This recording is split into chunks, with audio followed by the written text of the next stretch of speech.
الشيطان الرجيم بسم الله الرحمن الرحيم الحمد لله الذي جعل الحمد مفتاحا لذكره وسببا للمزيد من فضله ودليلا على آلائه وعظمته والصلاة والسلام على عبده وأمين وحيه وخاتم رسله سيدنا ومولانا بالقاسم محمد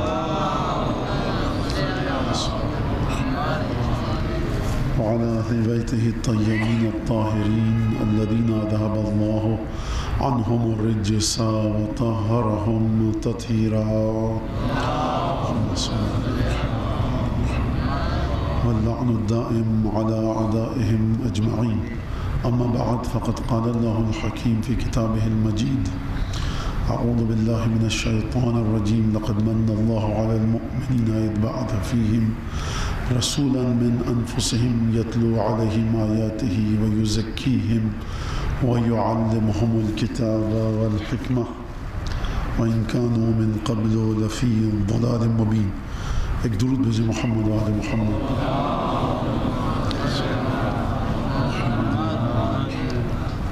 عزیزان گرامی، تشکیل امت کے عنوان سے اور جو موضوع ہے ہمارا تشکیل امت، اس کے عنوان سے گفتگو کا سلسلہ آپ کے سامنے ہے اور معروضات کو آپ بہت توجہ کے ساتھ اور بہت حوصلے کے ساتھ بہت ذوق و شوق کے ساتھ سماعت فرما رہے ہیں. تشکیل امت، جیسا کہ میں مسلسل پہلی شب سے کہتا چلا آیا ہوں کہ گفتگو اس بات پر نہیں ہے کہ رسول خدا کی نبوت خاتم النبیین ہیں، آپ حضور ختم نبوت کے مرحلے پر ہیں، ختمی مرتبت ہیں، آخری نبی ہیں. یہ ہمارا عقیدہ ہے. قرآن نے واضح طریقے سے اس پر گفتگو کی ہے اور ہمارا اس پر ایمان ہے کہ ختم نبوت اظہر من الشمس ہے، اس میں کوئی دو رائے نہیں ہے. لیکن ہماری جو گفتگو یہاں چل رہی ہے اور جو موضوع جس موضوع کے ساتھ میں آپ کے سامنے اپنی معروضات کو پیش کر رہا ہوں، مدعا یہ ہے، مطمع نظر یہ ہے کہ وہ چیزیں جو ختم نبوت کے اجزاء اور شرائط میں سے ہیں، ہماری ان پر گفتگو ہے کہ جب آپ یہ کہتے ہیں کہ محمد رسول اللہ، جب آپ یہ کہتے ہیں کہ محمد رسول اللہ، جب آپ یہ کہتے ہیں کہ اشہد ان محمد رسول اللہ، جب آپ یہ کہتے ہیں کہ رسول خدا آخری پیغمبر ہیں، جب آپ یہ کہتے ہیں کہ اب نبوت ختم ہو گئی، جب آپ یہ کہتے ہیں کہ قرآن کے بعد اب کوئی آسمانی کتاب نازل نہیں ہوگی اور قرآن آخری کتاب ہے، تو یہ عقیدہ واضح ہے، اس میں کسی بحث کی گنجائش نہیں ہے. ہم یہاں یہ ثابت کرنے تھوڑی بیٹھے ہیں، کیونکہ یہ جو چیز واضح ہے، سمجھ میں آ چکی ہے، جس پر ایمان ہے. بچپنے سے ہم کو یہی سکھایا گیا. قرآن نے اس پر گفتگو کی، احادیث نے گفتگو کی. مسلمانوں کا متفقہ فیصلہ یہ ہے قرآن کی روشنی میں کہ سرکار کے بعد حضور کے بعد اب کوئی پیغمبر نہیں آئے گا. مسئلہ یہ ہے جو ہماری گفتگو ہے متعین کرنا، معین کرنا، مشخص کرنا، قرآن کے ذریعے گفتگو کو پیش کرنا کہ یہ جو میں نے آپ کے سامنے بات کہی کہ رسول خدا کی رسالت کے اجزاء اور شرائط کیا ہیں. میں اپنے بچوں کے لیے کل کی بات کو تھوڑا سا دہرا دوں. نوجوان بچے بیٹھے ہیں کہ جب آپ نماز کی بات کرتے ہیں، روزے کی بات کرتے ہیں، تو ہر عبادت کے اجزاء اور شرائط ہوتے ہیں. روزے میں اگر بعض کے نزدیک 10، بعض کے نزدیک 9 اسلامی فرقے مختلف ہیں، زیادہ اور کم ہو سکتا ہے کہ اگر روزے میں آپ نے فنا کام انجام دے دیا تو آپ کا روزہ گیا. آپ اذان مغرب سے 2 سیکنڈ پہلے، 1 منٹ پہلے آپ نے جان بوجھ کے کھا لیا، پی لیا یا کوئی ایسا کام انجام دے دیا کہ جس کو روزے میں خداوند تعالیٰ قبول نہیں فرماتا، آپ کا روزہ گیا. بھول چوک کی بات نہیں کر رہا، جان بوجھ کے یہ کام کرنے کی بات کر رہا ہوں. تو آپ کہیں مولانا ہم نے تو سحری پہ اٹھے بھی تھے، نیت بھی کی تھی، اور 1 منٹ 1.5 منٹ سے کیا فرق پڑتا ہے. بھائی جواب آئے گا جو حکم ہے اس کے مطابق تمہیں روزہ کھولنا تھا۔ کل میں نے نماز کی مثال دی کہ پوری نماز بہترین طریقے سے پڑھی، سجدہ آپ نے غلط طریقے سے کر دیا۔ پوری نماز بہترین طریقے سے پڑھی، جان بوجھ کر قبلے کی طرف پیٹ کر کے نماز پڑھی، نماز آپ کی صحیح ہے۔ جس مفتی کے پاس جائیں گے کہے گا تمہاری نماز غلط ہے، دوبارہ نماز کو انجام دو۔ تو یہ جو 2، 3 اور 4 رکعت کی میری اور آپ کی نماز ہے، اس کی بھی کچھ شرائط ہیں۔ تو مجھے یہ بتائیے کہ وہ رسول کے جس کو پروردگار عالم صبح قیامت تک کے لیے بھیج رہا ہے، اس کی رسالت کی شرائط کیا ہوں گی، اس کی رسالت کے اجزاء کیا ہوں گے؟ وہ پروردگار عالم جہاں سے رسول خدا کی بنیاد شروع ہوئی، یہ جو میں نے کہا بنیاد شروع ہوئی تو قرآن کے حوالے سے بات کر رہا ہوں، ورنہ رسول خدا کی بنیاد تو اس وقت سے ہے کنت نبیا و آدم بین الماء والطین، کہ جب آدم پانی اور کیچڑ کے درمیان تھے، پانی اور مٹی کے درمیان تھے، میں اس وقت سے بھی نبی تھا، اور کئی ہزار برس پہلے آدم سے خلقت ہو چکی تھی حضرت ختمی مرتبت کی۔ سب سے پہلے پروردگار عالم نے جس مخلوق کو خلق کیا اپنے نور سے، وہ رسول خدا صلی اللہ علیہ وآلہ وسلم کا نور تھا۔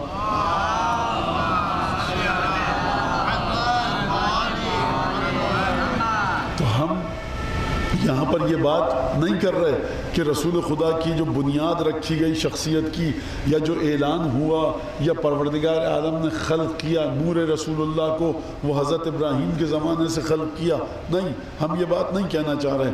ہم یہ کہنا چاہ رہے ہیں کہ حضرت ابراہیم کے زمانے سے ہمیں قرآن میں رسول خدا کا ذکر دعائے ابراہیم کی صورت میں ملتا ہے۔ یہ بات میں کہنا چاہ رہا ہوں، ورنہ عقیدے کے مطابق رسول خدا نہ جانے کب سے نور رسول خدا خلق ہو چکا تھا، وہ ایک الگ گفتگو ہے۔ لیکن قرآن میں پروردگار عالم نے کس انداز سے گفتگو کی؟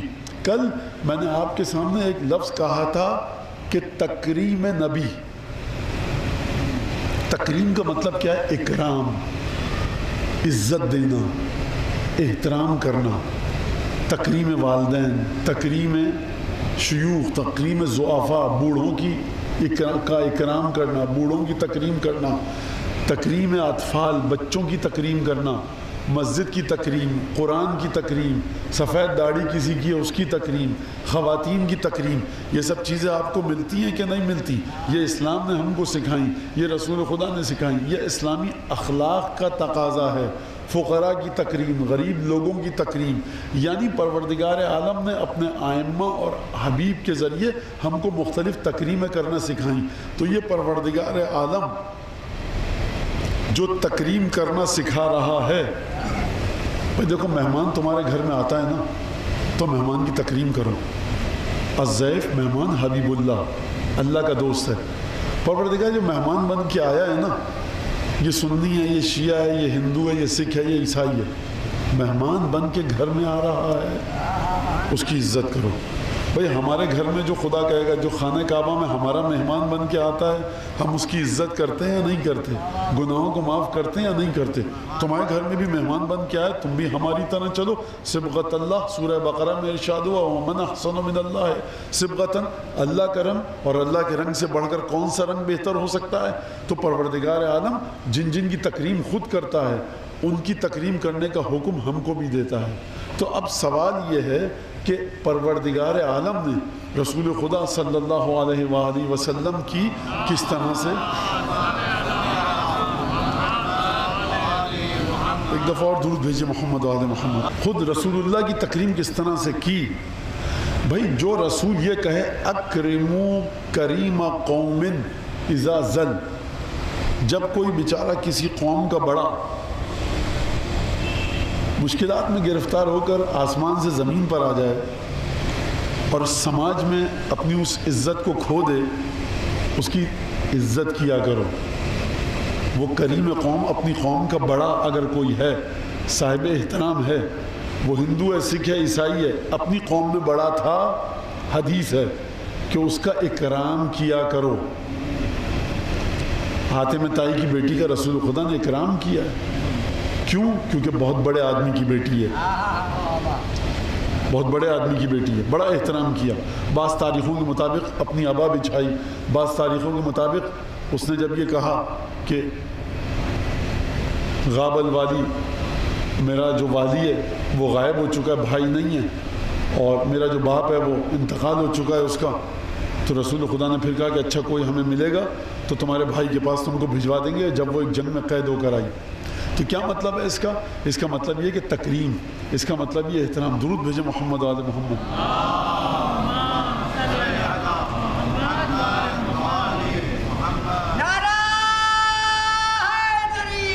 کہ پروردگار عالم کہ جو اپنے انبیاء کا، بہت شکریہ، جزاکم اللہ خیر، نہیں تھوڑا سا مومنین کی طرف بھی ہو، تھوڑا سا میری طرف بھی ہو، میں بلا شرکت غیر مالک نہیں ہو جاؤں اس چیز کا۔ درود بھیجے محمد آل محمد۔ لوگوں کی طرف کر دیں اس کو۔ نعرہ تکبیر، نعرہ رسالت، نعرہ حیدری،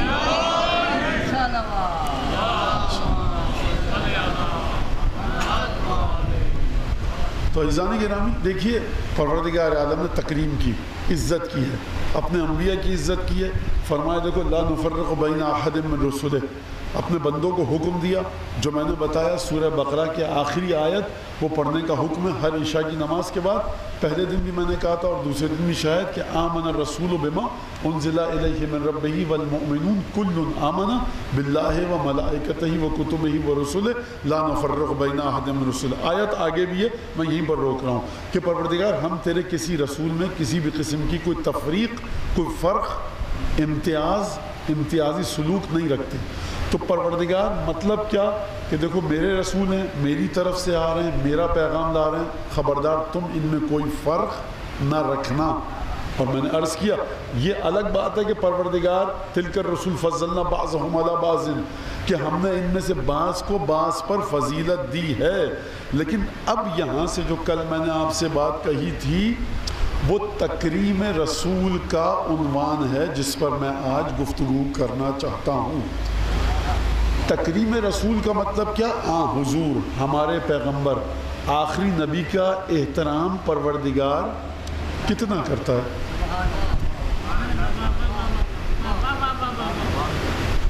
بھائی کتنا کرتا ہے؟ ایک تو سوال یہ۔ اچھا دوسرا سوال کیا؟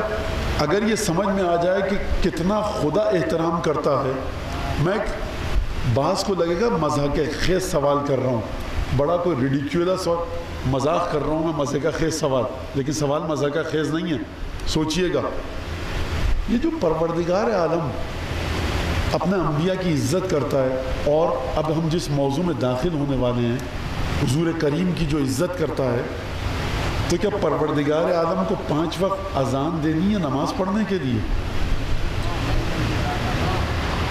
اس کو رسول خدا کے پیچھے نماز پڑھنی ہے خدا کو؟ اس کو رسول خدا کی شریعت پر عمل کرنا ہے خدا کو؟ آخر خدا اور رسول خدا کا تعلق اور رشتہ کیا ہے؟ عبد اور معبود کا، خالق اور مخلوق کا۔ عزیزوں دیکھو یہ جو 2 جملے میں آپ کے سامنے پیش کر رہا ہوں اس کو خدا کے لیے، یہ معمولی جملے، یعنی معمولی جملے اس لیے کہ میرے جملے ہیں، یہ حدیث اور قرآن کی بات ہے، میں اپنے الفاظ میں کر رہا ہوں۔ خدا اور رسول خدا کا تعلق کیا ہے؟ عبد اور معبود کا، خالق اور مخلوق کا۔ کیا مطلب خالق اور مخلوق؟ اگر خدا نہ ہوتا نبی کریم بھی نہ ہوتے، اگر خدا کمالات عطا نہ کرتا تو رسول خدا کے پاس وہ کمالات نہ آتے۔ خوب توجہ کیجئے گا، اگر خدا رسول خدا کو خلق نہ کرتا رسول خدا خلق نہ ہوتے۔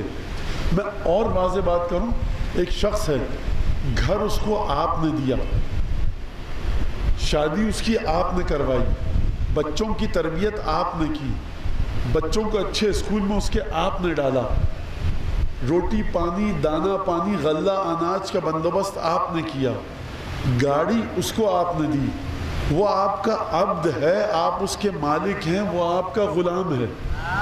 اب اگر جب بھی یہ آئے آپ کھڑے ہو جائیں، جب بھی آپ کا یہ بندہ اور آپ کا یہ غلام اور نوکر آئے، آپ سب سے کہیں سب سے زیادہ اس کا احترام کرنا، اور آپ یہ کہیں دیکھو میری بے احترامی کر لو تو وہ میں تمہیں دیکھ لوں گا، لیکن خبردار میرے اس نوکر کی طرف ٹیڑھی آنکھ اٹھا کر بھی نہ دیکھنا۔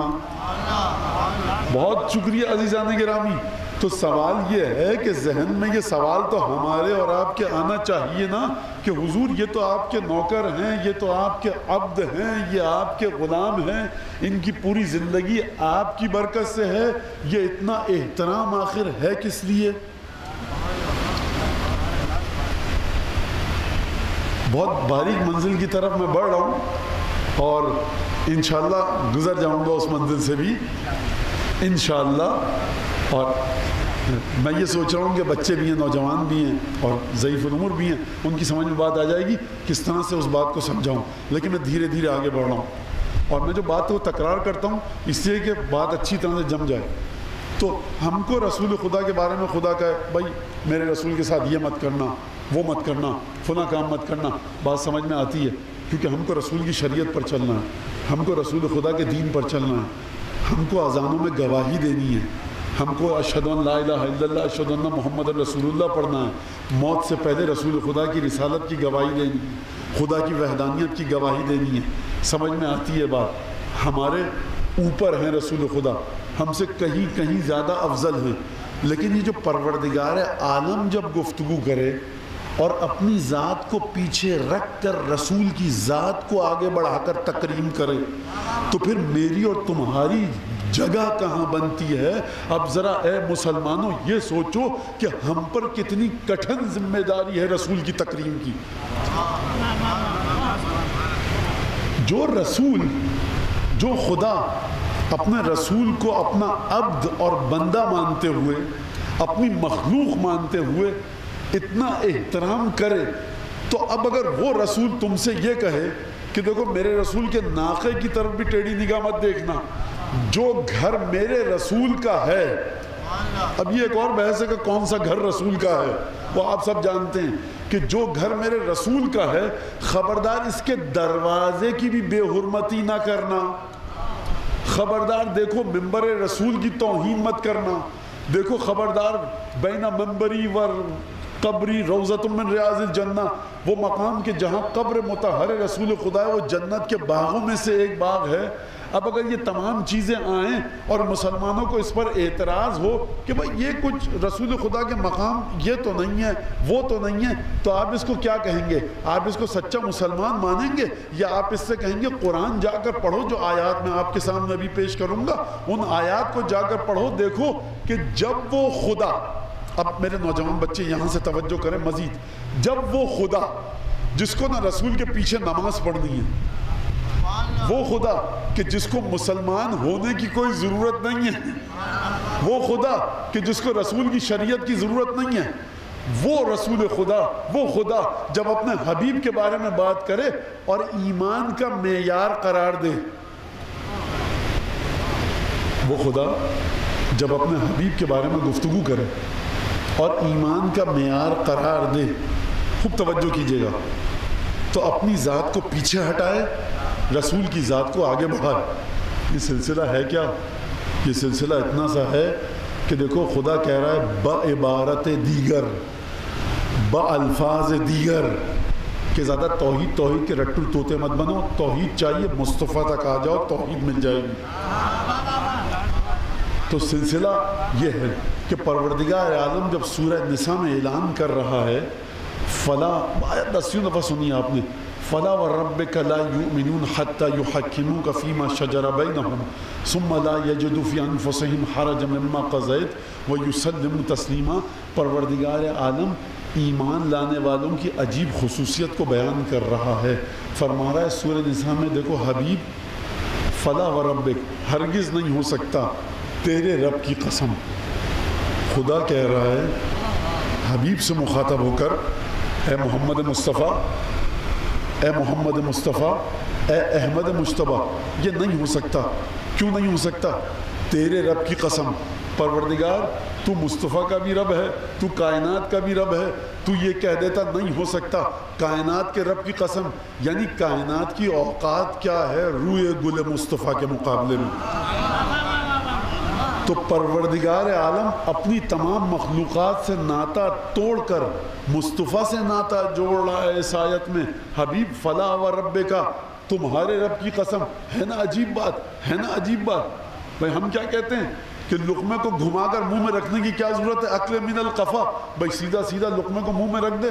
پروردگار تو سیدھی بات کہتے، فلا واللہ باللہ تاللہ، خدا کی قسم، اللہ کی قسم، رحمان کی قسم، رحیم کی قسم. پروردگار اپنی ذات کی قسم کھا رہا ہے مصطفیٰ کے وسیلے سے. اور آپ یہ چاہتے ہیں کہ آپ کی دعا بغیر مصطفیٰ کے نام کے قبول ہو جائے. فلا وربک حبیب لا یؤمنون، یہ ایمان لانے والے نہیں بن سکتے. کب تک نہیں بن سکتے؟ اس وقت تک نہیں بن سکتے حتی یحکموک فیما شجر بینہم، جب تک کہ یہ تجھے اپنے فیصلوں میں قاضی نہ مان لیں. یہ پروردگار نے کوئی کیا بات ہوئی؟ روزہ تو رکھ رہے ہیں رسول کے مطابق، 5 دفعہ اذان دیتے ہیں، اشہد ان محمد رسول اللہ کہتے ہیں، زکوٰۃ بھی دیتے ہیں، پیچھے نماز بھی پڑھتے ہیں، سب کام کر تو رہے ہیں. تو پروردگار تو عبادتوں کی بات نہیں کر رہا. یہ کون سی تو نے نئی بات کر دی کہ یہ ایمان لانے والے نہیں ہو سکتے؟ یہ کون سی نئی ایمان کی بات؟ توجہ کرنا عزیزان گرامی، موضوع کیا ہے ہمارا؟ تشکیل امت. تشکیل امت کے لیے نماز روزہ کر لینا کافی نہیں ہے. تمہارے دل میں رسول خدا کے فیصلوں کے بارے میں ناگواری کا تاثر آتا ہے کہ نہیں آتا؟ رسول کا فیصلہ جو بھی ہو تمہیں اس سے غرض نہیں ہونی چاہیے. تم اپنے دل کی کیفیت کو دیکھو. جہاں پر بھی رسول کے فیصلے کے بارے میں قرآن کی آیت ہے کہ یہ ایمان لانے والے نہیں ہو سکتے، یہ مومن ہو ہی نہیں سکتے. پروردگار یہ کیا کہہ رہا ہے؟ 2020 کا مولوی اس فکر کا مخالف ہے، تیرے اس قرآن کا مخالف ہے. 2020 کا مولوی کہتا ہے بس کلمہ پڑھ لیا بات ختم، آواز آئے گی منہ پر مارا جائے گا کلمہ. ارے تمہاری نمازیں منہ پر ماری جائیں گی، حج منہ پر مارا جائے گا. ہم تمہارے دل کو دیکھتے ہیں. ہمارے حبیب کے فیصلے کے مقابلے میں تمہارے دل کی کیفیت کیا ہوتی ہے؟ ارے اٹھک بیٹھک فرشتے بھی کرتے ہیں. 4000 برس تک شیطان نے بھی ہماری عبادت کی. آدم کے مقابلے پہ ہم نے شیطان کی عبادتوں کی دھونس کو برداشت نہیں کیا. آدم کے مقابلے میں ہم نے شیطان کے دل کی کیفیت کو دیکھ کر کان پکڑ کے باہر نکال دیا. 4000 برس عالم قدس میں عبادت کی تھی، ہم نے اس پر رحم نہیں کھایا. تمہاری اوقات ان لونی لنگڑی نمازوں کے ساتھ. فیصلے پر اگر اعتراض ہے تو اب میں اشارہ کر دوں اور آگے بڑھوں. فیصلے پر اگر اعتراض ہے، بھئی خندق میں اپنا امامہ پہنایا، 3 دفعہ بھائی کھڑا ہوا چھوٹا اپنی جگہ سے، کہا کہ بیٹھ جاؤ میں خندق نہیں پڑھنا چاہ رہا. وہ ایک الگ ٹاپک ہے. پہلی دفعہ کھڑے ہوئے، عمر بن عبدود آیا. یہ فیصلوں کی بات کر رہا ہوں میں، فیصلوں کو نظر میں رکھیے گا. کھڑا ہوا ایک نوجوان، بیٹھ جاؤ. پھر کھڑا ہوا، پھر کھڑا ہوا. اب یہی بیچارہ کھڑا ہو رہا ہے بیٹھ رہا ہے، یہی کھڑا ہو رہا ہے بیٹھ رہا ہے. کہا کہ یا علی ھذا عمر، علی یہ عمر ہے.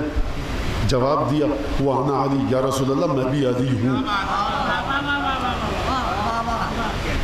اچھا اس فیصلے پر کسی کو اعتراض نہیں ہے؟ کیوں نہیں ہے؟ موت جو منڈلا رہی ہے سامنے.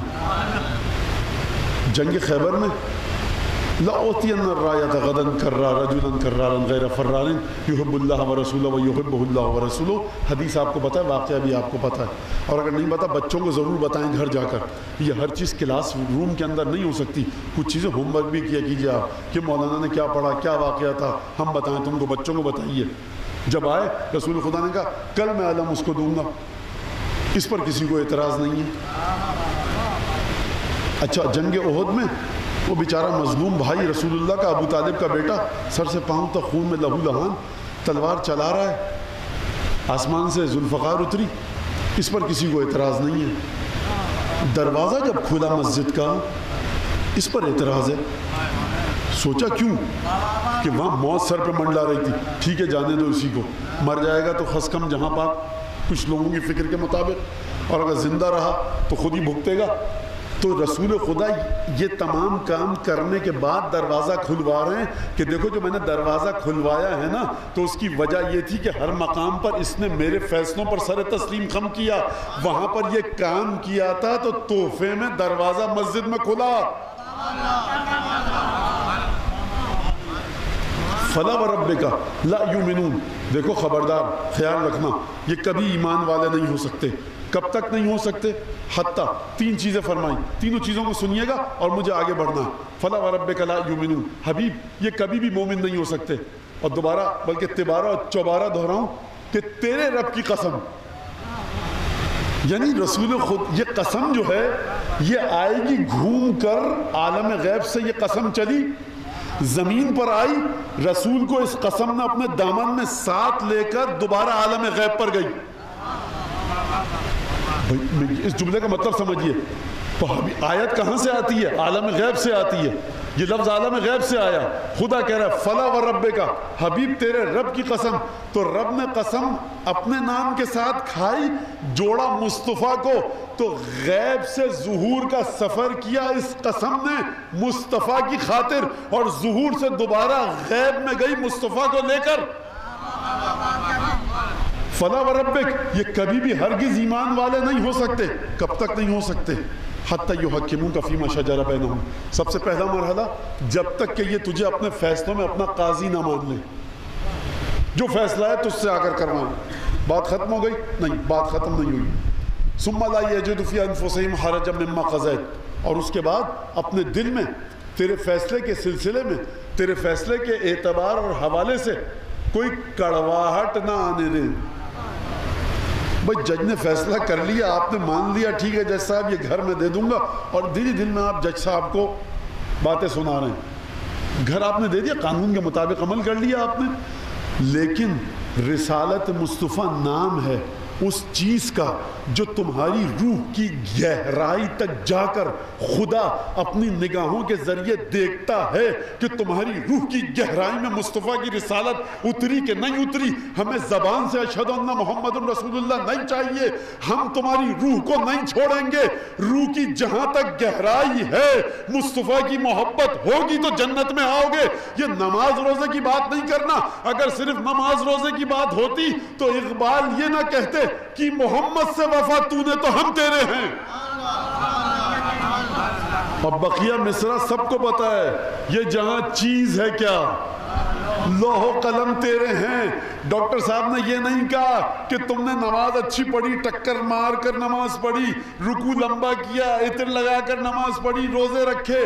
ڈاکٹر صاحب نے کہا کی محمد سے وفا۔ اس کا مطلب کیا ہے؟ اس کا مطلب یہ ہے کہ نماز پڑھو واجب ہے، روزہ رکھو واجب ہے، زکوٰۃ دو واجب ہے، خمس دو واجب ہے، حج اور عمرے پر جاؤ واجب ہے، چھوڑنا نہیں ہے۔ لیکن مصطفیٰ کی محبت کے ساتھ نماز پڑھتے میں رتی برابر ایک لمحے کے لیے دل میں مصطفیٰ کے کسی بھی فیصلے کے بارے میں، کسی بھی فیصلے کے بارے میں، اب مصطفیٰ چلچلاتی دھوپ میں پالانے شتر پر کھڑے ہوں یا مصطفیٰ صحرا میں کسی کے ہاتھ کو پکڑ کر بلند کریں، کسی بھی فیصلے پہ کسی بھی مقام پر تکلیف ہوئی، ایک لمحے کے لیے نماز گئی۔ ارے یہ تو سمجھ میں آ جاتا ہے کہ سلام دینے سے پہلے وضو باطل ہو گیا دوبارہ سے نماز پڑھو، لیکن مصطفیٰ جیسی ہستی کے بارے میں سمجھ میں نہیں آتا کہ بغیر محبت کے نماز کا فائدہ کیا۔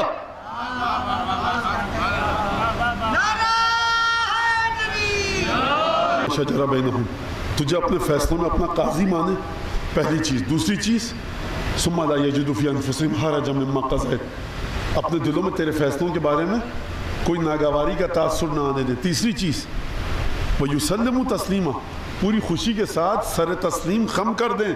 ان تین مرحلوں میں سے بھی ایک بھی مرحلہ اگر نہیں ہوا، فیصلے کے لیے رسول خدا کے پاس نہیں آئے، ایمان گیا، نماز پڑھتے رہو، روزے رکھتے رہو، تمہارا روزہ فاقہ ہے، تمہاری نماز اٹھک بیٹھک ہے، اس سے بہتر کوئی جم جوائن کر لو جا کر، فائدہ بھی ہو جائے گا۔ خدا کہہ رہا ہے ایمان والے نہیں ہو، بھائی نہیں ہو تم، خدا کہہ رہا ہے، آیت میں نے نازل کی ہے، میرے گھر کے قرآن کی ہے یا آپ کے گھر کے، لا یجدوا فی انفسہم حرجا مما قضیت۔ اب اور جب فیصلے کے لیے آ گئے، رسول اللہ فیصلہ فرمائیے، رسول خدا نے فیصلہ کر دیا، نکلے باہر بارگاہ رسالت سے، دل میں کدورت ہے، ایمان گیا. بھائی جلدی چلو، رسول اللہ مسجد میں کھڑے ہیں نماز پڑھانے کے لیے، پیچھے جاتے ہیں. بھائی ایمان گیا. کیا رسول کے پیچھے نماز پڑھ رہے ہو؟ رسول کو نمازیوں کی کثرت چاہیے کیا؟ جس کے پیچھے شب معراج تمام انبیاء نے نماز پڑھی، اس کو مجھ اور تم جیسے نمازی چاہیے؟ تو ایمان گیا. اچھا دل میں کدورت نہیں آئی، باہر آ گئے، یسلم تسلیمہ، خوشی کے ساتھ سر نہیں جھکایا، ایمان گیا. تو ایمان کا مسئلہ کیا ہے؟ ایمان کا سلسلہ کیا ہے؟ ایمان کا سلسلہ یہ ہے کہ پروردگار عالم نے عجیب آیت بھیجی کہ دیکھو ان الشیطان لکم عدو مبین. ایمان کا دشمن کون ہے؟ شیطان. اور ایمان ملے گا کہاں سے؟ در رسالت سے ملے گا. تو اگر در رسالت کی میں نے بات کی تو چلیے ذرا آپ اس کی بھی بات کر لیں جو ہمیشہ ازل سے انبیاء کا دشمن ہے، مومنین کا. کہا کہ دیکھو ان الشیطان لکم عدو مبین، اے لوگوں انسانوں دیکھو شیطان تمہارا کھلا دشمن ہے. شیطان تمہارا کھلا دشمن ہے. انہو یراکم ہوا وقبیلہ، شیطان اور اس کے چیلے، شیطان اور اس کے قبیلے والے تم کو دیکھتے رہتے ہیں. قرآن کی آیت ہے انہو یراکم ہوا وقبیلہ، شیطان اور اس کے چیلے، شیطان اور اس کے قبیلے والے تم کو دیکھتے رہتے ہیں. کس طرح سے؟ کہ اس طرح سے کہ حیث لا ترونہم، تم انہیں نہیں دیکھ پاتے. انا جعلنا الشیاطین اولیاء للذین لا یؤمنون، ہم نے شیطان کو ان کا سرپرست مقرر کر دیا ہے. ہم نے شیطان کو ان کا سرپرست مقرر کر دیا ہے کہ جو ایمان نہیں لاتے. ٹھیک ہے، 3 چیزیں بتائیں خدا نے اس آیت میں. تکریم رسول آج کے گفتگو کا عنوان ہے تشکیل امت کے ساتھ. ذہن میں ہے نا آپ کے؟ تکریم رسول، رسول کا احترام کتنا ہے، رسول کا احترام کتنا خدا نے کیا ہے، اس حوالے سے گفتگو ہو رہی ہے. کہا کہ بھائی دیکھو انا جعلنا الشیاطین اولیاء للذین لا یؤمنون، ہم نے شیطان کو ان کا سرپرست مقرر کیا ہے جو ایمان نہیں لاتے. ترجمہ یہی آ گیا نا سمجھ میں؟ تو یہ جو خدا فرما رہا ہے کہ ایمان نہیں لاتے، یہ کن کی بات کر رہا ہے؟ یہ ان غیر مسلموں کی بات کر رہا ہے کہ جو ابھی تک رسول کا کلمہ نہیں پڑھتے. بات کس کی ہو رہی ہے یہاں پر؟ سوال تو ہے نا قرآن کا ایک طالب علم ہونے کے ناطے سے، یہ بات کس کی ہو رہی ہے؟ حبیب دیکھو سورہ ہجر میں فرمایا لا يحزنك الذين يسارعون في الكفر من الذين قالوا آمنا بأفواههم ولم تؤمن قلوبهم. حبیب دیکھو تم کو غم، قرآن کی آیت تکریم رسول بار بار میں بتا رہا ہوں کیونکہ بعد مولانا وہ موضوع سے رب کیا تھا، تو میں اب ہر آیت کے بعد موضوع سے رب تو بتانے سے رہا، کچھ اپنے ذہنوں کو آپ دوڑائیے اور الحمدللہ دوڑا رہے ہیں. تو بات ہو رہی ہے کفر کی، ایمان کی. ایمان کی علامت تکریم رسول کے ساتھ ایمان کا تعلق، کہ رسول خدا کی تکریم، رسول کا احترام قرآن کتنا کرتا ہے اور تمہیں اس احترام کو نظر میں رکھ کر رسول کا کلمہ پڑھنا ہے، تبھی تم امت رسول خدا میں شامل ہوگے. آیت کیا پڑھی؟ انہو یراکم ہوا وقبیلہ من حیث لا ترونہم انا جعلنا الشیاطین اولیاء للذین لا یؤمنون. دیکھو ہم نے شیطان کو ان لوگوں کا سرپرست، ان کا گارڈین، ان کا والی، ان کا ولی بنا دیا ہے کہ جو ایمان نہیں لاتے. اور ایمان کون لوگ نہیں لاتے؟ میں نے سوال پیش کیا کہ کیا یہ ہندوؤں کی بات ہو رہی ہے، کیا یہ کرسچنز کی بات ہو رہی ہے، کیا یہ نان مسلمز کی بات ہو رہی ہے؟ یہ دیکھیے کہ شیطان کے پنجے کہاں تک ہیں. ابھی رسول خدا کے بارے میں فرمایا نا کہ یہ لوگ اس وقت تک مومن نہیں ہو سکتے جب تک اپنے فیصلوں میں تجھے اپنا قاضی نہ مانے. یعنی کچھ لوگ، یہ کون لوگ ہوں گے؟ یہ یہودی اپنا فیصلہ کروانے نہیں آئے گا، یہ بت پرست اپنا فیصلہ کروانے رسول خدا کے پاس نہیں آئے گا. یہ آئے گا وہی فیصلہ کروانے جو 5 وقت کی نماز پیچھے پڑتا ہے. یہ اس کی بات ہو رہی ہے کہ اس کے دل میں کدورت ہے، اور اگر یہ تیرے فیصلوں پر سر تسلیم خم نہ کریں گے تو یہ پڑھیں گے تو حبیب تیرے پیچھے نماز، لیکن ہم نے ان کے اوپر شیطانوں کو مسلط کر دیا ہے۔ وجہ کیا ہے؟ وجہ صرف اتنی سی ہے کہ ہم شیطان کو اس سے دور کرتے ہیں جس دل میں مصطفیٰ کی محبت ہو، جس دل کے اندر مصطفیٰ کی محبت بلا شرکت غیر ہو، جس دل کے اندر عشق مصطفیٰ ہو، جس دل کے اندر محبت احمد مجتبیٰ ہو۔ جب اس دل میں محبت احمد مجتبیٰ آئے گی، اب شیطان کا یہاں گزر نہیں ہے تو یہ ہوگا کیسے؟ ہر فیصلے کے آگے سر تسلیم خم کر دو، ورنہ شیطان تم کو دیکھتا ہے، تم شیطان کو نہیں دیکھ سکتے، اور ہم تم پر مسلط کر دیں گے شیطان کو۔ تو یہ بات کس کی ہو رہی ہے؟ چلیے سورہ ہجر کی آیت کو پڑھ کر سمجھیے کہ خداوند تبارک و تعالیٰ کیا فرمانا چاہتا ہے۔ حبیب لا يحزنك الذين يسارعون في الكفر من الذين یقولون آمنا بافواہہم ولم تؤمن قلوبہم۔ حبیب تم کو غمگین کیوں کر رہے؟ تم غمگین کیوں ہو رہے ہو؟ تم دل چھوٹا کیوں کر رہے ہو؟ تقریب مصطفیٰ۔ حبیب تم دل چھوٹا کیوں کر رہے ہو؟ نوح سے کیا کہا تھا؟ وَلَا تُخَاطِبْنِي فِي الَّذِينَ ظَلَمُوا، مجھ سے گفتگو مت کرنا ان لوگوں کے بارے میں جو کافر ہیں۔ یہ حبیب سے کہہ رہا ہے لا يحزنك الذين يسارعون في الكفر۔ حبیب غمگین کیوں ہوتے ہو؟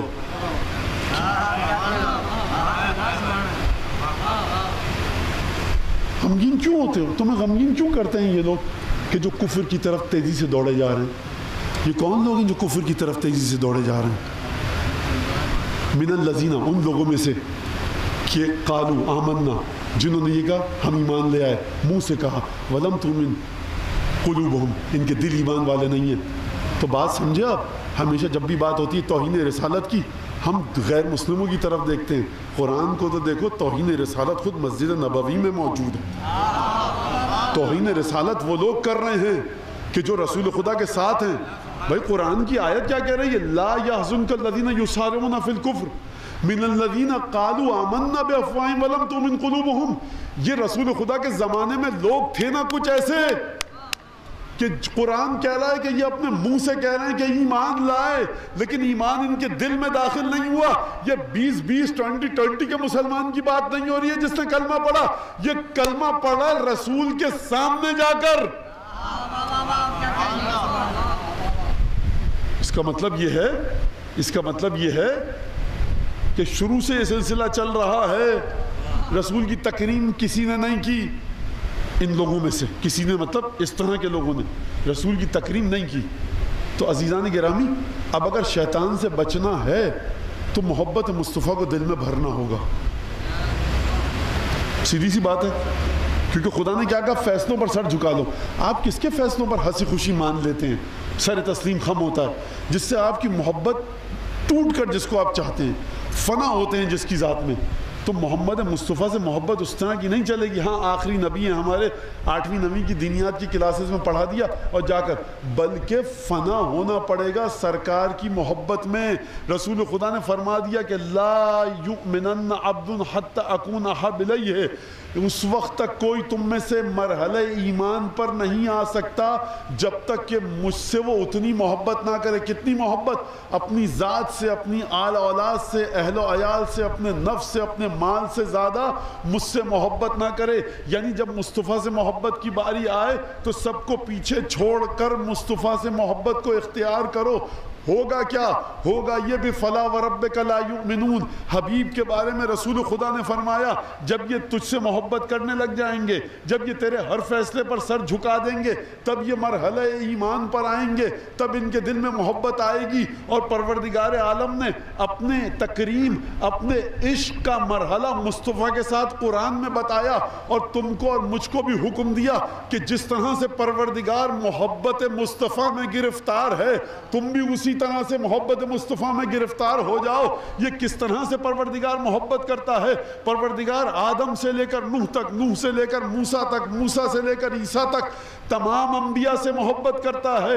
تمام انبیاء پر اس کی برکتیں ہیں، لیکن پورے قرآن میں جا کر دیکھ لیجئے، صرف ایک ہستی کے بارے میں جب سے پروردگار تھا، جب تک ہے اور جب تک رہے گا، ایک ایک لمحہ، ایک ایک لحظہ پروردگار کے وجود سے جو تجلیات نکل رہی رہی ہیں، جو کرنیں نکل رہی ہیں، جو نور کی پاں پھوٹ رہی ہے، جو نور کی کرنیں آ رہی ہیں، وہ ہیں کس کے نام پر؟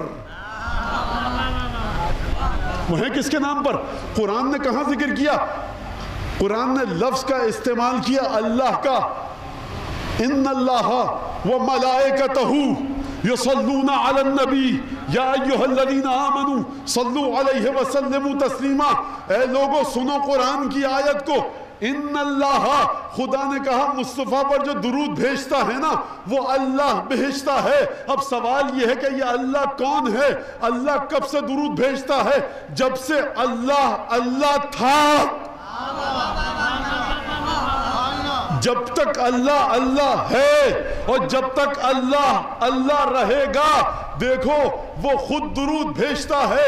وَمَلَائِكَتَهُ، جبریل نہیں، میکائیل، عزرائیل، اسرافیل، رضوان، خازن جہنم، کون؟ وَمَلَائِكَتَهُ، ڈیوٹی عالم غیب میں جس کی جو بھی ہو، لیکن ایک فریضہ ایسا ہے جس سے کسی فرشتے کو چھوٹ نہیں ہے، وہ یہ کہ خدا بھی مصطفیٰ پر درود بھیجتا ہے، اس کے ملائکہ بھی درود بھیجتے ہیں۔ تو تم بھی ایمان لانے والوں مصطفیٰ پر درود بھیجو۔ یہ مصطفیٰ پر درود بھیجنے کا نتیجہ کیا ہوگا؟ دل میں مصطفیٰ کی محبت بڑھے گی۔ اب سمجھ میں آیا کہ 8ویں امام نے جو فرمایا کہ جس کو گناہوں کا کوئی کفارہ نہ ملے، جس کو گناہ اس کے اذیت کرتے ہوں، تو اسے چاہیے کہ محمد و آل محمد پر درود بھیجے۔ اب یہ جملہ میرا ہے، یہ وہ ذکر ہے جو خدا اپنے پورے انوار کی تجلیوں کے ساتھ جب سے تھا، جب تک ہے، یہ ذکر کرے گا۔ لہٰذا تم بھی یہ ذکر کرو۔ واحد عبادت ہے جس میں خدا نے شریک طلب کیا ہے۔ یصلون علی النبی، کیا مطلب؟ اچھا یہ صلوات جاتی کہاں پر ہے اور آپ کو کہاں لے کر جاتی ہے؟ سوال ہے، کہاں لے کے جاتی ہے؟ کس کے پاس جاتی ہے؟ خدا کہہ رہا ہے کہ ان اللہ یقبل التوبہ، خداوند تبارک و تعالیٰ توبہ قبول کرتا ہے بندے کی، اور پھر یقبل، خدا صدقات کو قبول کرتا ہے۔ صدقہ آپ نے کسی فقیر کو دیا، بھوکے کو کھانا کھلایا، وہ ہندو ہے، سکھ ہے، عیسائی ہے، بھوکا ہے، پیاسا ہے، اس کو آپ نے پانی پلا دیا، خدا کہہ رہا ہے صدقہ ہے بھیا میں قبول کروں گا۔ توبہ کرتے ہیں آپ اپنے گناہوں کی، خدا قبول کرتا ہے۔ آپ کے گناہ، میرے گناہ، استغفار کرتے ہیں، خدا توبہ کو ہماری قبول کرتا ہے، کہتا ہے بھائی لاؤ توبہ اپنی تمہاری دو، میں قبول کر رہا ہوں، میرے پاس آ جاؤ۔ خدا عبادتوں کو قبول کرتا ہے۔ بقرعید میں جانور کی قربانی کی، خدا قرآن میں فرما رہا ہے کہ ینالہ التقویٰ منکم، تمہارا تقویٰ ہم تک پہنچتا ہے، خون اور گوشت تھوڑی پہنچتا ہے۔ تو جو بھی عمل صالح خدا کے پاس جا رہا ہے۔ سوال یہ ہے یہ صلوات کہاں جاتی ہے؟ اور اس صلوات کو پروردگار عالم کس طرح سے قبول کرتا ہے؟ یہ صلوات بھائی ہر ذکر کی ایک خاصیت ہے نا۔ آپ ایک ذکر کریں گے، ذکر آپ کو عبادت کی طرف کھینچتا ہے۔ تو سورہ یاسین کی تلاوت آپ لوگ ہر روز کرتے ہوں گے انشاءاللہ۔ یاسین والقرآن الحکیم انک لمن المرسلین علی صراط مستقیم۔ حبیب دیکھو یاسین اور قسم والقرآن الحکیم، قرآن حکیم کی قسم، انک لمن المرسلین، تم ہمارے رسولوں میں سے ہو۔ اور دیکھو علی صراط مستقیم، تم صراط مستقیم پر ہو۔ تو قرآن نے جس طرح سے رسول خدا کے بارے میں بات کی کہ تم صراط مستقیم پر ہو، کسی اور پیغمبر کے بارے میں اس طرح سے بات نہیں کی۔ تو صراط مستقیم پر اگر پیغمبر ہیں اور شیطان یہ کہہ کر چلا تھا قرآن کے مطابق لَأَقْعُدَنَّ لَهُمْ صِرَاطَكَ الْمُسْتَقِيمَ، پروردگار نکال تو رہا ہے لیکن میں تیرے سیدھے رستے پر جا کر بیٹھ جاؤں گا۔ بھائی قرآن کے مطابق لَأَقْعُدَنَّ لَهُمْ صِرَاطَكَ الْمُسْتَقِيمَ، میں صراط مستقیم پر بیٹھ جاؤں گا۔ پروردگار فرما رہا ہے حبیب انک لمن المرسلین علی صراط مستقیم، تم بھی صراط مستقیم پر ہو۔ شیطان بہکانے کے لیے بیٹھا ہے، رسول خدا ہدایت دینے کے لیے بیٹھے ہیں۔ تو اب آپ کی سمجھ میں آیا کہ جنگ جو ہے رسول خدا کی تمام شیطانی قوتوں کے ساتھ ہے۔ اب جہاں جہاں بھی جس دل میں رسول خدا کے فیصلوں کے بارے میں کراہیت دکھے نا، تو سمجھ لینا کہ لاکھ نمازیں پڑھتا رہے، ہے شیطان کا مرید، ہے شیطان کا چہلا، ہے شیطان کی اولاد. قیامت میں خدا اسے منہ کے بل جہنم میں ڈالے. جو بھی ہو, جتنے بھی ہوں, وہ خدا قرآن میں کہہ رہا لا یحزنک الذین یسارعون فی الکفر. حبیب غمگین کیوں ہوتے ہو ان لوگوں کے سلسلے میں جو کفر کی طرف تیزی سے دوڑے جا رہے ہیں؟ صاحب کفر کی طرف تیزی سے وہی تو دوڑے گا جو ایمان کو چھوڑ کر جائے گا. جو پہلے سے کفر میں ہے وہ تھوڑی دوڑ کر جائے گا. اب کل کی آیت سمجھ میں آئی کہ وَجَعَلَهَا كَلِمَةً بَاقِيَةً فِي عَقِبِهِ کہ دیکھو ہم نے کلمہ توحید کی حقیقت کو, کلمہ طیبہ کی حقیقت کو آل ابراہیم کی نسل میں رکھا تھا. کیوں رکھا تھا؟ لَعَلَّهُمْ يَرْجَعُونَ. وہ لوگ جو توحید کو چھوڑ کر شرک کی طرف گئے ہیں, آل ابراہیم کو دیکھ کر دوبارہ توحید کی طرف آئیں. تو یہ جو آل ابراہیم کو خدا نے خلق کیا ہے نا, یہ آل مصطفیٰ کو جو خلق کیا ہے, یہ ہیں تو انسان لیکن دو پیروں پر خدا کے صفات جلال و جمال کی تجلی چلتی ہے. جب تمہارے زمانے کا امام اپنے قدم کو رکھتا ہے نا, تو یہ مت کہنا حجت ابن الحسن چل رہا ہے, بلکہ یہ کہو کہ جلال و جمال الہی اپنے دو پاہائے مبارک پر چل رہی ہے. کیونکہ حقیقت کلمہ توحید آج کے زمانے میں حضرت حجت ابن الحسن کے پاس ہے. جہاں جہاں تمہارا امام اپنے قدم رکھتا ہے وہاں خدا کی توحید کی تجلی ہے. کلمہ توحید اگر آج کوئی ہے تو تمہارے زمانے کا امام ہے. اس لیے ہے کہ اس کو دیکھ کر دوبارہ توحید کی طرف جاؤ. تو اب سمجھ میں آیا کہ جو درود تم محمد مصطفیٰ پر پڑھو گے, جو شہزادی کونین پر پڑھو گے, وہ درود تمہیں صراط مستقیم پر لے کر جائے گا, حجت ابن الحسن تک لے کر جائے گا. یہ درود کہاں پر جائے گا؟ یہ درود تم پڑھتے ہی نہیں ہو, جائے گا کہاں پر؟ درود سے میرے بڑے اچھے تعلقات ہیں, اس لیے میں کہہ رہا ہوں یہ صبح تک بیٹھ کے کہتے رہے نعرہ صلوات آپ لگاتے رہیے. آپ درود پڑھ ہی نہیں رہے. آپ کیا کہتے ہیں؟ اللہم پروردگار تو درود بھیج. اتنے دنوں سے مجلسوں میں آ رہے ہیں, جمعے کے خطبے, عید کا خطبہ, بقرعید کا خطبہ, 5 دفعہ 10 دفعہ درود. اللہم صل. بھائی خود درود بھیجو تم. خدا کہہ رہا ہے اے ایمان لانے والوں تم درود بھیجو. آپ تو درود بھیجتے ہی نہیں. آپ کہتے ہیں خدایا تو درود بھیج, خدایا تو درود بھیج. تو مطلب کیا ہے اس کا؟ مطلب یہ ہے کہ درود نام ہے برکت کا. آپ برکت دیں گے رسول خدا کو, جس کی طرف ٹیڑھی آنکھ کر کے, طرف کو چھوڑو, نالین کو, رسول نالین کو چھوڑو. رسول خدا نے قدم رکھا, خاک پر نشان بنا, نفرت کے ساتھ قدم رسول خدا کو دیکھا, ایمان گیا. بھائی دیکھیں میں اپنا عقیدہ بتا رہا ہوں, آپ کسی کو نہیں سمجھ میں نہیں پسند, نہیں مانتا نہ مانے. مجھے اس کا تھوڑی مسئلہ ہے کہ اب میں ہر ایک کے عقیدے کو دیکھتا رہوں جا کے. جو قرآن حدیث سے نکل رہا ہے ٹیڑھی نظروں سے رسول خدا کے بات آگے کی ہے. بھائی رسول خدا کے, میں تو کہتا ہوں رسول خدا جس دلدل پہ بیٹھ کے جا رہے ہیں اس کی طرف نفرت سے دیکھا, ایمان گیا. جو چیز بھی رسول خدا سے جڑی ہوئی ہے, اب کوئی کہے مولانا نے غلو کر دیا, بہہ گئے تھے, یہ بہہ نہیں رہا. میں سمجھو رسول کی تکریم کو, خدا اپنے کو ہٹا کر رسول کی بات کر رہا ہے, اس دروازے کا احترام کر رہا ہے. ٹھوکر ماری اس دروازے کو جو رسول کا دروازہ ہے, ٹھوکر ماری, ایمان گیا. تو ایک درود بھیجیں ذرا محمد علیہ محمد. بھیجتے ہیں یہ آپ نہیں بھیجتے, تو پھر یہ کون سی تکریم کرتے ہیں ہم رسول اللہ کی؟ خدا تو بھیج رہا ہے. ایک سیکنڈ کو 1000 حصوں میں تقسیم کیجئے, 10,000 حصوں میں, 1 کروڑ حصوں میں, ایک سیکنڈ کو, 1 سنگل سیکنڈ کو آپ 10 ٹریلین حصوں میں تقسیم کیجئے. جو بھی آپ پاسبل جو تصور کریں گے وقت, اللہ اس میں درود بھیج رہا ہے. بھئی یہ تو آپ کے لیے نا, 1 سیکنڈ کا آدھا حصہ ہم نہیں بھیج سکتے اس میں درود, 1 سیکنڈ کے چوتھائی حصے میں ہم درود نہیں بھیج سکتے. خدا کے لیے تھوڑی سلسلہ ہے. ٹائم کا جتنا چھوٹے سے چھوٹا آپ فریکشن کو تصور کریں گے اس میں خدا درود بھیج رہا ہے. جب درود وہ بھیج رہا ہے تو وقت بچے گا کہاں پر کہ آپ بھی بھیجیں. بھائی ساری درود کی جو اسپیس اور جگہ ہے وہ تو خدا نے قبضے میں کر لی ہے. میرے بزرگ نے کچھ ہے, آپ کہاں بھیجیں گے؟ بھائی میں مثال دوں بچوں کے لیے. میں نے کہا مجھے پیاس لگی ہے, ایک بچے نے دوڑ کے پانی کا 1 گلاس دے دیا. ایک بچہ ذرا تاخیر سے آیا, اس نے مولانا صاحب, میں نے کہا اچھا پی لیتا ہوں. ایک تیسرا بچہ کہا مولانا صاحب میرا گلاس بھی پی لیں. ہم نے دل رکھنے کے لیے پی لیا. چوتھا 5واں بچہ ہے, کہوں گا بیٹا اب میں نہیں پی سکتا پانی, اب میدے میں جگہ ہی نہیں ہے تو کیا پیوں, رکھ دو تھوڑی دیر بعد. خدا کہہ رہا ہے کہ میں درود بھیج رہا ہوں مسلسل, تمام برکتیں رسول خدا کو مل گئیں. اب بچوں کے لیے کہہ رہا ہوں, جتنے پانی کے گلاس رسول خدا کو چاہیے تھے وہ خدا نے دے دیے.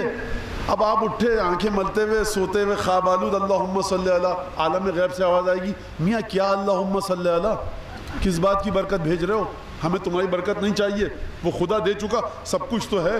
ارے فاطمہ سے لے کر مہدی تک عطا کر دیا, مقام محمود عطا کر دیا, جنت جہنم کے مالک ہم, کچھ بچا تھوڑی. تم دے کیا رہے ہو؟ قیامت میں قبر میں تم, قبر کی سکرات کے وقت میرے چھوٹے بھائی کے محتاج تم, قبر میں میرے بھائی کی ولایت کے محتاج تم, پل صراط پر میری محبت کے محتاج تم, نامہ عمل دیا جائے گا میری محبت کے محتاج تم, جنت اور جہنم کے دہانے پر میرا چھوٹا بھائی کھڑا ہو کر تم کو بچائے گا جہنم سے, اس کے محتاج تم. تو یہ بتاؤ کہ یہ تو جو تم برکت مجھ تک بھیج رہے ہو, اما محتاج ہو تم میرے, اور کہہ رہے ہو کہ پروردگار برکت میں بھیج رہا ہوں. تو پہلے اپنا عقیدہ صحیح کرو صلوات کے بارے میں.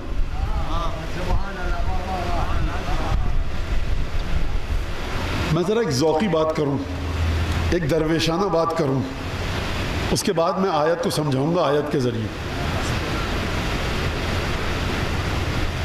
سرکار آکشن ہو رہا ہے, نیلام ہو رہا ہے, ارب پتی لوگ بیٹھے ہیں, ایک ہیرا بک رہا ہے, کوہ نور ہیرا, جس کی قیمت ہے 100, 150, 200, 250 ملین ڈالر. بیٹھے ہیں لوگ, دنیا کے رئیس زادے بڑے بڑے, جو اس آکشن میں بیڈنگ کر رہے ہیں, اس کی بولی لگا رہے ہیں. اب ایک صاحب آئے بیچارے, تو جو نیلام کو چلا رہا تھا, اس نے سرکار آپ بھی انہی میں بیٹھ جائیے آ کر. اس نے ارے حضور میرے پاس تو 100 ملین ڈالر, تو کیا 100 ڈالر نہیں ہے, میں بیٹھ کے کیا کروں گا. کہا کہ نہیں, آپ ایک اچھے فرد ہیں سماج کے, آپ ان کے اندر بیٹھ جائیے. تو ہیرا آپ کو خریدنا نہیں ہے 100 ملین ڈالر کا, جیب میں پیسے ہی ندارت, تو کہاں سے خریدیں گے.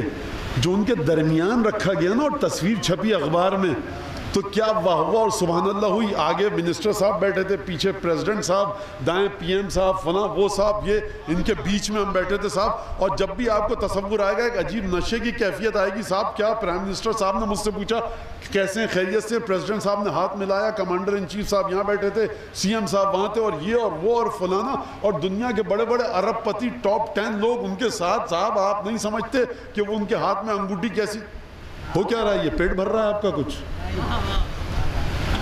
تو پروردگار نے کہا کہ دیکھو ذکر تو ہم کر رہے ہیں, لیکن تم ہمارے ساتھ شامل ہو جاؤ, عالم غیب میں عزت ملے گی. کیا مطلب ہے, اس جرگے میں, اس گروہ میں شامل ہو جاؤ. خدا قرآن میں فرما رہا ہے, من یشفع شفاعتا حسنتا, جو کسی اچھے کام میں کسی کے ساتھ ہو جائے گا, اس کو اس کام کا حصے کا ثواب ملے گا. قرآن کی آیت, من یشفع شفاعتا حسنتا, جو کسی اچھے کام میں کسی کے ساتھ ہو جائے گا, یکن لہو نصیب منہا, اس کو اس میں سے ایک کفل ملے گا, ایک نصیب ملے گا, ایک حصہ ملے گا. برے کام میں بھی یہی ہوگا, اچھے کام میں بھی یہی ہوگا. تو اب ذرا چلیے عالم غیب کی طرف. بزرگ ترین, بلند ترین, اعلیٰ ترین, عمدہ ترین حقیقت کائنات کی کون ہے؟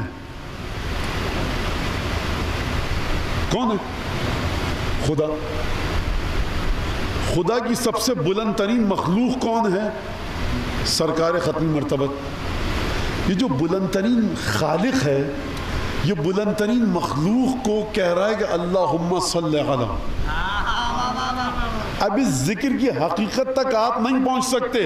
یہ وہ تکریم مصطفیٰ ہے کہ جس کی حقیقت ملائکہ کو بھی نہیں پتا سوائے خدا کے. تو خدا کہہ رہا ہے دیکھو میں خالق مصطفیٰ ہوں, بالا ترین, عمدہ ترین, اعلیٰ ترین حقیقت کائنات کی میں ہوں. اب جب میں اپنے اس نبی کی طرف کہ جو تمام نبیوں کا سردار ہے, کبھی خبردار اپنے درمیان رکھ کر مصطفیٰ کے ساتھ اپنا مقابلہ اور مقایسہ مت کرنا. یہاں انبیاء پیچھے رہ گئے, تمہاری اوقات کیا ہے؟ آدم سے لے کر عیسیٰ تک بلند ترین شخصیت رسول خدا کی ہے. اب ایسا خدا, ایسے مصطفیٰ کو جو تحفہ دے گا اس کی قیمت کون لگا سکتا ہے سوائے خدا کے؟ اور چونکہ خدا مسلسل وہ صلوات بھیج رہا ہے، لہٰذا جب آپ نے کہا اللہم صلی علی محمد و آل محمد، اللہم صلی علی محمد و آل محمد، جب آپ نے کہا تو آپ خدا کے ساتھ ہم زبان ہوئے، آپ خدا کے ساتھ ہم رنگ ہوئے، آپ خدا کے ہم صدا ہوئے۔ خدا قرآن میں کہہ رہا ہے کہ دیکھو صبغت اللہ، اللہ کا رنگ اختیار کرو، ومن احسن من اللہ صبغتاً، اللہ کے رنگ سے بہتر کون سا رنگ ہے؟ اب اگر اللہ کے رنگ کو ڈھونڈنا ہے تو محمد و آل محمد کی محبت کے رنگ میں رنگ جاؤ۔ اب جو تحفہ ملے گا تو سوائے خدا کے کوئی اس کو نہیں سمجھ سکتا۔ سرکار ختمی مرتبت کے حوالے سے آخری جملہ کہہ کر اور میں مصائب کی طرف آؤں۔ تکریم سرکار ختمی مرتبت کیا ہے؟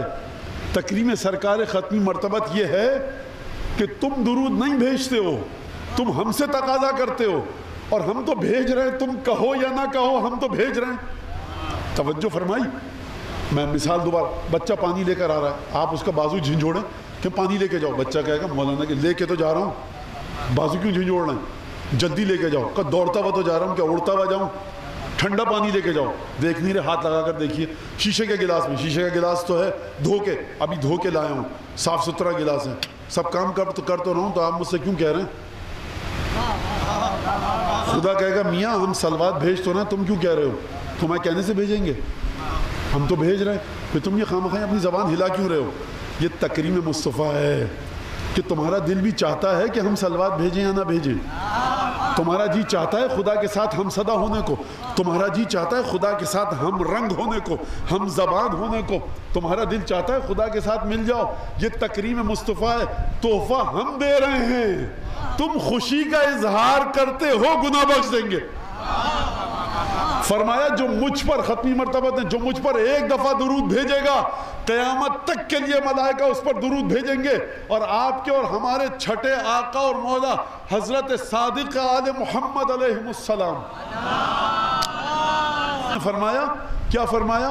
فرمایا کہ ان المصلی علی محمد وعلی محمد لیلۃ الجمعہ یظہر نورہ فی السماوات الی یوم القیامہ۔ جو شب جمعہ کو ہم پر درود بھیجتا ہے،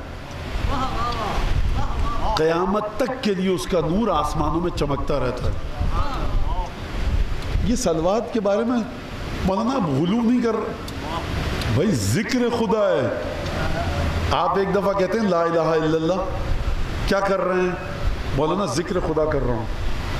آپ خدا کو نہیں بیٹا ہے پانی، بہت شکریہ۔ آپ لا الہ الا اللہ کہہ رہے ہیں، میں نے کہا کیا کر رہے ہیں؟ آپ نے کہا میں ذکر خدا کر رہا ہوں۔ خدا کو آپ یاد کر رہے ہیں، یہ ذکر خدا۔ ایک ذکر ایسا ہے جس میں خدا مصطفیٰ کو مسلسل یاد کر رہا ہے، وہ ہے درود محمد و آل محمد پر۔ اچھا توجہ کیجئے گا، یاد کس کو کرتے ہیں آپ؟ جو آپ کے دور ہو، آپ سے دور ہو، یاد اس کو کرتے ہیں آپ جو آپ سے دور ہو۔ ایک شخص آپ کے سامنے بیٹھا ہوا ہے، کیا بڑی یاد آ رہی تھی آپ کی، حضور ہاتھ ہو گیا سامنے آپ کی، یاد آ رہے ہیں آپ، کیا مطلب یاد آ رہے ہیں؟ سامنے تو بیٹھا ہوں، جو بات کرنی ہے کیجئے۔ پروردگار سے کبھی حقیقت مصطفیٰ چھپی ہے جو یاد کرتا ہے؟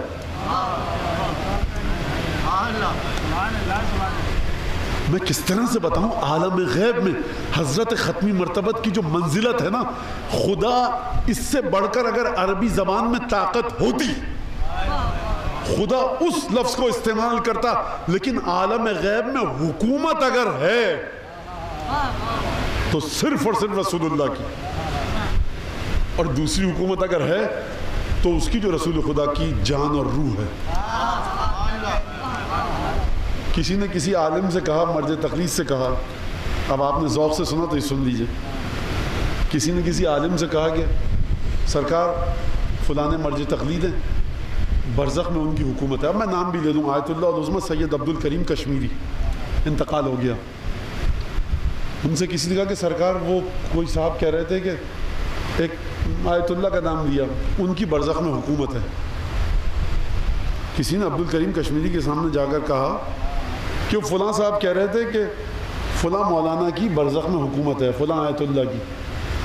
تو خدا اس جملے کی جزا دے، امیر المومنین اس جملے کی جزا دے عبد الکریم کشمیری کو، کہنا بکتا ہے برزخ میں صرف علی کی حکومت ہے اور کسی کی نہیں ہے.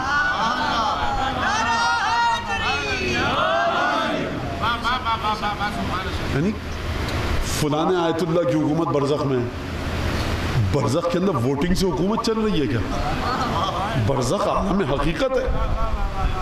فٹ سے جواب دیا بکتا ہے.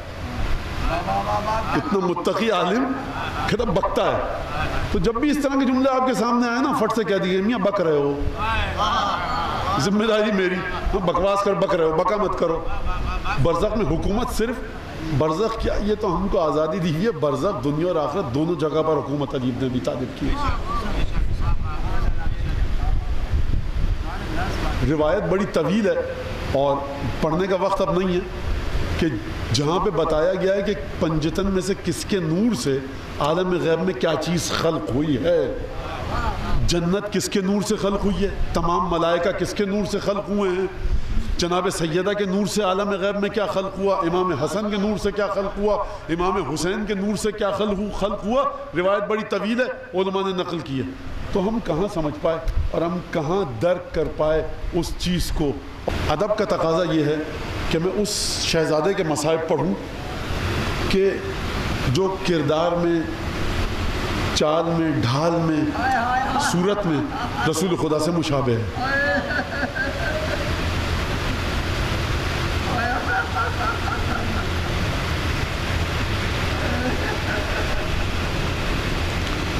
میر انیس نے بڑا عجیب یہاں پر بند کہا ہے شہزادہ علی اکبر کے بارے میں.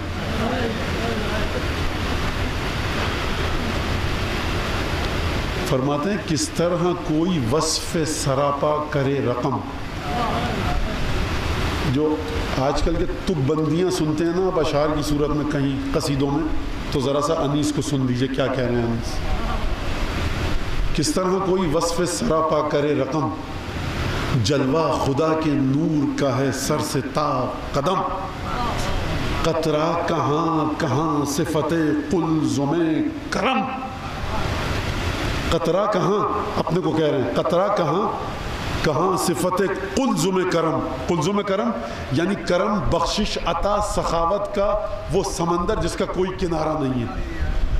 کس طرح کوئی وصف سراپا کرے رقم، جلوہ خدا کے نور کا ہے سر سے تا قدم. قطرہ کہاں کہاں صفت قلزم کرم، مور ضعیف مدح سلیمان ذی حشم. یا سب تعلیاں شعراء کی فضول ہیں، بس خاتمہ ہوا کہ شبیہ رسول ہیں. مور ضعیف یعنی کمزور سی چوٹی، اور کمزور سی چوٹی انیس اپنے آپ کو کہہ رہے ہیں کمزور سی چوٹی علی اکبر کی مدحت کرے. مور ضعیف مدح سلیمان ذی حشم، حضرت سلیمان کی ٹکر پہ حسن علی اکبر ہے.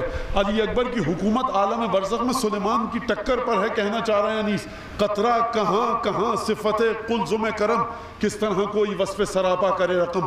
میں علی اکبر کا سراپا لکھوں تو کیسے لکھوں.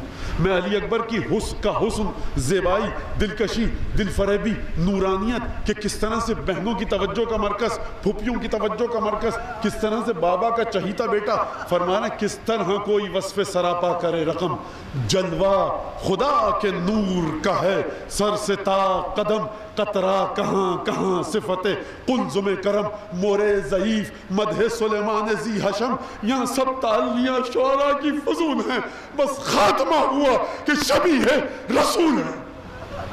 میں کہوں گا انیس آپ نے کتنی آسانی سے یہ بند کہہ دیا. جب علی اکبر رخصت کے لیے آئے، حسین نے دل پر کیا پتھر رکھ کر رخصت کی اجازت دی ہوگی. کہا زبان حال سے، کہا بیٹا پھوپھیوں اور بہنوں سے مل کر آؤ. ایک دفعہ علی اکبر خیمے میں گئے. عزیز و مقتل کے الفاظ ہیں کہ خیمے سے وہ کوہرام مچنے کی آوازیں آئیں، واہ محمد واہ علی واہ جعفر واہ حمزہ. ارے بیویوں کے بین شروع ہوئے. مقتل کی روایت ہے کہ کبھی خیمے کا پردہ اٹھتا تھا، کبھی گرتا تھا. ادھر اکبر قدم باہر نکالتے تھے، کوئی بیوی ابا کا دامن پکڑتی تھی، کبھی کوئی بہن قبا کا دامن پکڑتی تھی، کبھی کوئی پھوپھی کہتی تھی بیٹا اکبر ایک دفعہ اپنا چہرہ دکھا دو. بس علی اکبر کے ساتھ یہ سلسلہ تھا. حسین ایک دفعہ در خیمہ پر آئے، اندر داخل نہیں ہوئے، کیوں داخل نہیں ہوئے؟ اس وجہ سے کہ اگر حسین خیمے میں داخل ہوں گے تو ادب امامت کی وجہ سے بہنیں جی بھر کے رخصت نہ کر پائیں گی۔ دروازے پہ کھڑے ہو کر کہا داعی ہے بہن اب اکبر کو جانے دو۔ میں کہوں گا مولا آپ رسول کی بیٹیوں کے احترام میں خیمے میں داخل نہ ہوئے کہ جی بھر کے اکبر کو رخصت کر لیں۔ ارے میں کہوں گا مولا کاش شام غریبہ میں ہوتے، آپ نے اتنا احترام کیا، ارے ظالموں نے انہی خیموں میں آگ لگا۔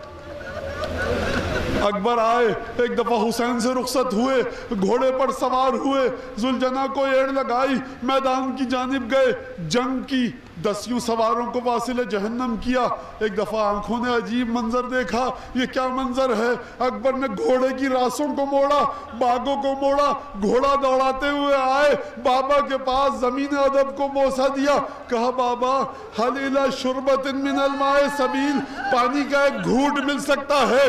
الحدید قد قتلنی وثقل الحدید اجہدنی والعطش قد قتلنی، بابا پیاس بے کل کیے ڈالتی ہے، زرا کی گرمی تکلیف دے رہی ہے، ایک گھونٹ مل سکتا ہے؟ حتی اتقوی علی قتال، بابا تاکہ جنگ کے لیے کچھ طاقت آ جائے۔ شیخ عباس قمی نے جب نفس المحموم میں یہ واقعہ لکھا نا تو شیخ عباس قمی فرماتے ہیں کہ مجھے جنگ صفین کا وہ منظر یاد آیا جب محمد حنفیہ نے حملہ کیا، لشکر شام پر حملہ کرنے کے بعد آئے، قلب لشکر میں علی مرتضیٰ نے خیمے کو چھوڑا، آگے بڑھے، مشکیزہ اٹھایا، محمد حنفیہ کو اپنے ہاتھوں سے پانی پلایا، بچا ہوا پانی محمد حنفیہ کی زرہ پر ڈالا۔ بابا یہ کیا کر رہے ہیں؟ کہا بیٹا سورج کی تپش ہے، تیری زرہ تجھے تکلیف دے گی۔ شیخ عباس قمی فرماتے ہیں کہ میں ہوتا میں کہوں گا یا علی ذرا کربلا میں آئیے، وہ آپ کا محمد تھا، یہ حسین کا محمد ہے، مشکیزے کی درخواست نہیں کی ہے، ارے 2 گھونٹ پانی کا سوال۔ آپ روایت سنتے ہیں نا مورخین سے کہ حسین نے اپنی زبان علی اکبر کے منہ میں رکھی، اپنی انگوٹھی عقیقی علی اکبر کے منہ میں رکھی، دوبارہ علی اکبر گھوڑے پر سوار ہوئے، حملہ کیا۔ عزیزوں اب شہزادے کے بدن میں رمق نہیں تھی، کئی پہر کا بھوکا اور پیاسا مسلسل تلوار چلا رہا تھا، کئی طرف سے تیر آئے اور ایک نیزہ آ کر لگا، زخم سے بھل بھل خون بہا، شہزادے کے ہاتھ سے تلوار چھوٹی، اپنی باہوں کو ذوالجناح کی گردن میں حمائل کیا، سر کو ذوالجناح کے فتراک پر رکھا، ہر طرف سے تلواریں چلنے لگی۔ ایک دفعہ اکبر گھوڑے سے زمین پر گرے، مقتل سے رخ کیا خیمے کا، السلام علیکہ یا ابتا، ارے بابا اکبر کا سلام۔ حسین نے ایک دفعہ لشکر پر بپھر کر حملہ کیا، تنے تنہا لشکر کو پیچھے دھکیلا، ایک دفعہ اب جو اکبر کے پاس آئے تو دیکھا بیٹا شہید ہو چکا ہے، ہم شکل مصطفیٰ شہید ہو گیا۔ باپ کا دل ہے نا، دل میں ایک تڑپ ہے، باپ کرے تو کیا کرے، مقتل کے الفاظ ہیں، فجلس علی الارض، حسین زمین پر بیٹھے، وضع خدہ علی خدہ، کبھی اکبر کے رخسار پر اپنا دایاں رخسار، کبھی بایاں رخسار، دل کو چین نہیں آ رہا، یہ کہہ کر اٹھے بیٹا غلط دنیا بعدک لفا، اپنے الفاظ میں ترجمہ کروں، بیٹا اب تم بھی گئے، ہم بھی تمہارے پیچھے آ رہے ہیں، اب جینے میں مٹھاس نہ رہی، بنی ہاشم کے جوانوں اپنے بھائی کے لاشے کو لے کر جاؤ۔ بنی ہاشم کے جوان آئے، ایک دفعہ لاشے کو گنج شہیدہ میں رکھا، خیمے سے ایک معظمہ برقع پوش باہر نکلی، اپنے آپ کو علی اکبر کے لاشے پر گرایا۔ فوج یزید کے ایک سپاہی نے پوچھا یہ معظمہ برقع پوش کون تھی؟ دوسرے ساتھی نے جواب دیا یہ علی کی بیٹی تھی۔ یہ کہتا ہے میں نے دیکھا علی کی بیٹی نے باہر آئی، اپنے آپ کو اکبر کی لاش پر گرایا۔ ایک دفعہ حسین آگے بڑھے، بڑی محبت سے بازو پکڑا بہن کا، زینب کو خیمے میں لے کر گئے۔ میں کہوں گا مولا یہ ظہر عاشورہ ہے نا، اکبر کی لاش سے کتنی محبت سے جدا کیا۔ کتنے پیار سے لے کر گئے، خیمے میں گئے ہوں گے، پیشانی کا بوسہ بھی لیا ہوگا، بہن کو کلیجے سے لگایا بھی ہوگا، محبت سے تسلیاں دی ہوں گی۔ میں کہتا ہوں مولا کاش شام غریبہ میں ہوتے جب بہنوں کے خیمے جل رہے تھے، جب تک حجت ابن الحسن صلواتك عليه وعلى آبائه في هذه الساعة وفي كل ساعة وليا وحافظا وقائدا وناصرا ودليلا وعينا حتى تسكنه أرضك طوعا وتمتعه فيها طويلا. اللهم بحق محمد وآل محمد عليك صل على محمد وآل محمد وعجل فرجهم واهلك عدوهم من الجن والإنس من الأولين والآخرين واكفنا ما همنا وارزقنا العافية ووسع أرزاقنا وطول أعمارنا مع الصحة والسلامة في الجسم والروح. ربنا تقبل منا إنك أنت السميع العليم وتب علينا إنك أنت التواب الرحيم. آپ حضرات سے درخواست